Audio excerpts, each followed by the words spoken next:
السلام عليكم ورحمة الله وبركاته. ازيكم حبايبي عاملين ايه؟ تعالوا نعمل مع بعض الفطير المشلتت بطريقة حلوة، طريقة سهلة جدا وطريقة تحفة. بقى طبعا الفطير المشلتت ليه ذكريات جميلة معانا. فطير مشلتت كده فلاحي تحفة. مين ما بيحبش بقى ريحة الفطير الطازة كده وبتخبز وريحته الجميلة كده وهو في الفرن. تعالوا نعمله بطريقة حلوة ان شاء الله تعجبكم، طريقة سهلة خالص. هنا بقى ايه، بصوا الجمال. تاكلي بقى جنبه عسل، جنبه عسل ابيض او عسل اسمر او الجبنه الفلاحي، الجبنه القديمه او القشطه، تاكلي باي طريقه بيبقى طعمه زي العسل. تعالى كده بقى نشوف المقادير بتاعتنا. بصوا انا معايا كيلو الا ربع دقيق. كيلو الا ربع دقيق، عايزه تعملي كيلو ماشي، كيلو الا ربع يطلع معايا 3 فطير حلوين، يعني الحجم بتاعهم وسط كده وحجمهم حلو. هنا بقى حطيت ربع معلقه ملح ونص معلقه سكر، وهحط 3 معالق زيت بالمعلقه بتاعه الاكل كده، 3 معالق بس بيدوا نعوميه للعجينه كده وبخلاها حلوه قوي. المعلقتين هي ال3 زيت دول. لو كيلو دقيق حط 4 معالق زيت. بس ده كيلو الا ربع دقيق. هننزل بقى بميه عادي، ميه فتره يعني مدفيه، حاجه بسيطه عشان انتوا عارفين الجو ساقع، فمدفيه الميه بس كده زي دمع العين كده. نعجن بقى العجين. الفطير بتاعنا اهم حاجه العجين بتاعه. تاخدي نتيجه حلوه للفطير وفرد الفطير، تعجنيه عجنه حلوه. اعجنيه كده اقلش يعني ما يقلش عن ربع ساعة كده ولا 10 دقايق. عجن حلو. لو عندك عجان حط الدقيق في قلب العجان وزودي ميه بحبة بحبة كده لغاية ما يتعجن معاكي عجن حلو. هنا بقى نسيبه يريحه كده ربع ساعة. اهم حاجة الفطير بتاعنا نريحه ربع ساعة. هنا بقى انا كنت ريحته ربع ساعة وقطعته ورجعت ريحته تاني ربع ساعة. بص الفطيرة تديله حقه في العجن وانت بتريحيه هيتفرد معاكي ويطلع معاكي نتيجة حلوة قوي ومورق وجميل. يبقى احنا عجناه وريحناه ربع ساعة وبعد كده قطعته وريحته تاني ربع ساعة وبعد كده هنفرده بقى اهو. هنا بس كده هنقلهم على صينية كده عشان اعرف افرد هفرد اول فطيرة كده على المفرش. بس انا عاملة الفطير صغير مش عاملاهم كبير، يعني ممكن كانوا ال3 دول يعملوا 2 كبار، بس انا بحب الفطيرة تبقى ايه صغيرة كده وحلو. طبعا طريقته سهلة خالص، وبس هنفرده بطريقة سهلة خالص واي حد يقدر يعملها، يعني مش طريقة يعني الطريقة بتاعته مش معقدة ولا اي حاجة. هنا بقى هنفرد مثلا لسه كده لا حطيت زبده ولا حطيت سمنه ولا اي حاجه. الطريقه دي حلوه قوي، ما بتاخدش معاكي دهون كتير. يعني طريقه الفطير ديت، فرد الفطير دي ما بتاخدش معاكي سمنه كتير، وطريقته بتبقى حلوه وبيبقى خفيف كده على المعده وحلو.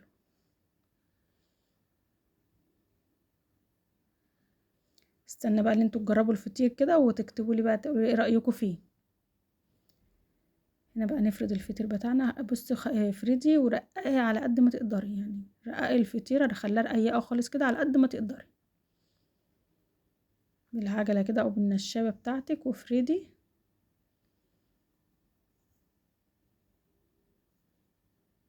هي بتروح وتيجي معايا كده عشان حاطه تحتها نقطه زيت عشان ما تلزقش معايا في المفرش، وانا عايزاه تروح وتيجي كده زي بص زي الاستيك كده. بس العجينه بتاعتنا جميله عشان احنا عجنينها حلو خدمينها حلو. ما تقطعش معاكي ولا اي حاجه. هنا بقى معايا معلقتين زبده عليهم معلقتين سمنه. لو انت حابه تعملي بزبده صافي اعملي بزبده هتطلع معاكي زي العسل.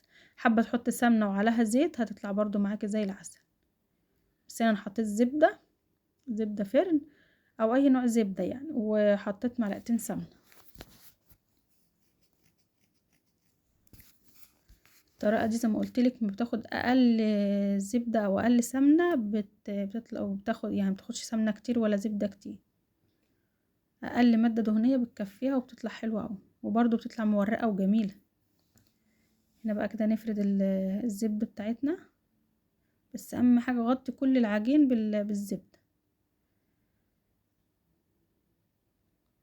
هنا بقى انا كده كنت رايحه اقطعها بالسكينه، بس لقيت السكينه هتغلبني بقى فجبت العجله بتاعه البيتزا.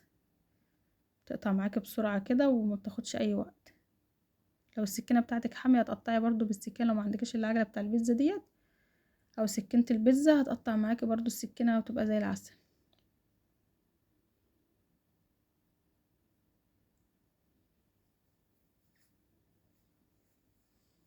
طبقي بقى كده بصوا اهي، طريقتها فردها سهل وتطبيقها سهل خالص.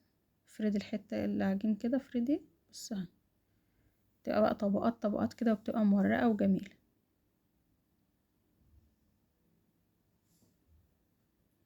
احنا كنا عاملينه مع بعض برضو قبل كده بطريقة تانية، فالطريقة اللي تريحك اعملي بيها، وبس هي طريقته زي العسل، والطريقة دي زي حلوة قوي، تبقى سهلة عليا، بعملها في ثانية في ثانية كده بسرعة. هنا بقى فردتهم كلهم وريحتهم ربع ساعة، بعدها بنفردهم ونحط لهم الزبدة، بنريحهم ربع ساعة تاني، وبعد كده بقى نرجع نفردهم تاني. بس انت تحس الخطوات كتير، بس لا، انت لو بتعملي مش هتلاقي الخطوات كتير ولا حاجة. يعني انت لو بتروقي المطبخ، بتعملي اكل، بتعملي شوية اطباق في الحوض بتصبنيهم، بين كل حاجة وحاجة كده، يعني كل ما تريحهم كده تعملي حاجة، بتلاقي الدنيا معاكي زي الفل وبياخدوش اي وقت. هنا بقى بقلب الفطيرة كده عشان الوش اللي الناعم المساوي يبقى من تحت، يبقى من فوق الوش يعني اهي. بعد كده كورتها كده زي بقجة كده او كورة، وهنحط بقى معلقة سمنة كده في الصينية، ونحط الفطيرة بتاعتنا، نسيبها بقى ايه تريح ربع ساعة، وبعدين ندخلها بقى نفردها وندخلها الفرن اهو. وانت واقفة على الرخامة كده في ثانية في ثانية كده، كل ما تريحي معاكي العجينة تروح وتيجي معاكي كده وتتفرد معاكي بكل سهولة. لو ما ريحتيش العجين مش هيتفرد معاكي، والفطيرة مش هتبقى حلوة معاكي. زي ما قلت لكم انا عاملاهم 3 عشان كده هما صغيرين، انت ممكن تعمليهم ايه 2 يبقوا ايه حجم وسط كده، او 2 كبار، هيبقوا 2 كبار حلوين يعني، لو انت مش حابة تعمليهم 3 بس كده بتبقى صغننة كده بتبقى حلوة قوي. هنا بقى نغطوهم، اهم حاجة نغطي وشهم بمعلقة السمنة او بحتة زبدة، ونغطوهم بكيس. لازم تغطوهم كده، لو ما غطيتيش وشهم بكيس لو هينشفوا وشهم هينشف معاك، فلازم تغطي الوش بتاعهم. هنسيبهم بقى زي ما قلت لكم نريحهم ربع ساعة تاني، وبعد كده بقى نفردهم وندخلهم الفرن. اغطيهم بقى كده واسيبهم بقى ايه ربع ساعة.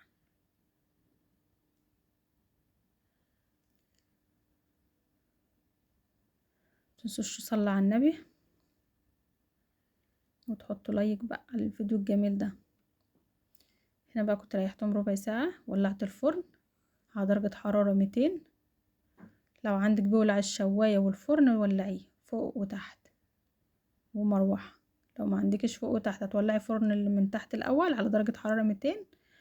اول ما تاخد لون حلو قوي من تحت كده، تقومي طافيه من فوق، طافيه من تحت ومولعه الشوايه. لو انت عندك ايه اللي هو البوتاجاز الزرار واحد يعني. هنا بقى نفرد الفطيره بص عشان ريحناها بتتفرد معانا ازاي وجميله ازاي. بس انا مش هفردها قوي عشان عايزاها تبقى ايه مش تبقاش رقيقه قوي، متبقاش خفيفه قوي كده. عايزه تيجي تاكلي كده تلاقي فيها ايه لها قلب كده ومورقه كده وجميله كده. بس حابه تحطي زبده على الوش حطي، حابه تحطي نقطه زيت صغيره كده حطي، اللي موجود عندك اعملي بيه، وما فيش والله حاجه بتغير الطعم ولا اي حاجه، وبيبقى حلو طالما نوع زيت النظيف خلاص عادي. هنا سويت اول واحده وطلعتها كده، حطيت على وشها كيس عشان وشها يطرى، عشان بتبقى طالعه من الفرن وشها ناشف كده وبيتكسر، فنغطيه بكيس كده بس 5 دقايق بس على ما نطلع الفطيره اللي في الفرن التاني. هنا بقى الفطير بتاعنا المورق الجميل التحفه. ايه رايكم بقى في الجمال ده؟ استنى تعليقاتكم الجميله وتقولوا لي رايكم فيه ايه. بصوا الفطيره طريه كده وحاجه كده بصوا متحمره من تحت ومن فوق كده، واخده لون جميل كده. طبعا في ناس واقفه عايزين ياكلوا. بصوا الجمال، طريه كده وجميله ومورقه وتحفه. زي ما قلت لك بقى، حابه تحطي جنبها عسل ابيض، حابه تحطي عسل ابيض وعليه قشطه كده ماشي، اللي هي الكريمه يعني. حابه بقى بصوا التوريق انا بوريكم، بصوا طبقات طبقات كده مورقه كده وجميله. الطريقه دي حلوه قوي، بتطلع معاك الفطير حلو ومسكر كده وعسل. يا سيدي على الجمال، يا سيدي على العسل. تنفع بقى في الفطار وينفع في الغدا وينفع في العشاء، حاجه كده عسل. عايز تحطي جنبها جبنه قديمه حطي، بس انا كنت عاملاه للعشاء يعني فاكلنا بعسل، بس ما اكلناش جبنه قديمه جنبه ولا حاجه. بس انت ممكن تحطي زي ما قلت لك جنبه عسل او جبنه قديمه، او تعملي جبنه كده على طماطم، جبنه قديمه على طماطم كده، طبق جبنه قديمه على طماطم بتبقى حلوه قوي برضو جنبه. اي حاجه والله يتاكل كده حاف من غير اي حاجه زي العسل سكر. متنسوش بقى ايه، جربوا الطريقه ان شاء الله تعجبكم. جربوا طريقه الفطير الحبايب، بيجمع الحبايب على الفطار والغدا والعشاء، وبلم العيله. بصوا بقى الجمال. جربوا الطريقه. حطوا لايك واشتركوا في القناه وفعلوا زر الجرس عشان يوصلكوا كل جديد.